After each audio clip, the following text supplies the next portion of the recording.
The Ukrainian Revolution and resulting conflict with Russia is also affecting people in New York City. Many Russian and Ukrainian immigrants live on Brighton Beach in Brooklyn, an area also known as Little Russia by the Sea. They told me that tensions between them are causing conflicts between strangers and distancing friends and families. When I speak to my Russian relatives, I avoid entirely the topic of Euromaidan and Ukrainian Revolution because I know they'll have their opposing views. The other day, my mother was insulted on a bus by a Russian man, saying we were speaking Ukrainian.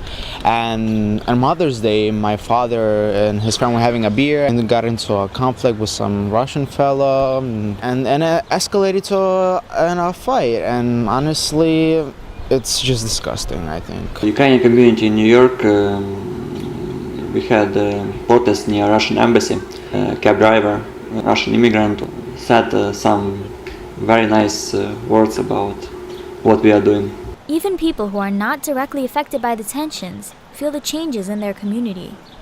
I think that it's like the main topic of conversation right now. I know that living in a Russian community, you hear people speaking anywhere in a store, I don't know, a coffee shop, and like a nail salon, anywhere. Everyone talks about, how is this impacting us? I feel impacted because we all are a community, we're all a culture, and despite the fact that we're here doesn't mean that we don't care about the situation that's happening there. All these conversations happen on the street, but there's not going to be a bloodbath over here about it. Some say the tension is affecting the way Russians and Ukrainians feel about each other. I have Russian friends, it's not gonna change my relation with them, but in general, my attitude to Russian people, to Russia at all, changed drastically in a not good way. But others say they were surprised by the amount of open conversation among both groups.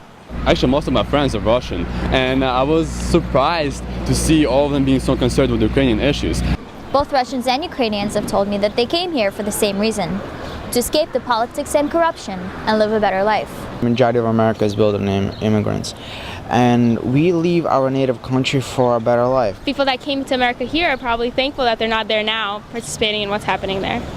Peter Zalmayev is a Ukrainian American and the director of the Eurasia Democracy Initiative, which seeks to promote democracy and human rights in former Soviet countries.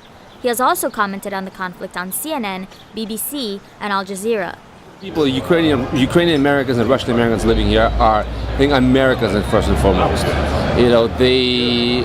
And many of them came here for a reason, and that is to escape their Soviet past or later to find opportunities here. In the meantime, both sides continue to monitor the unfolding events and hope for the best. This is Hannah Klager, reporting from New York.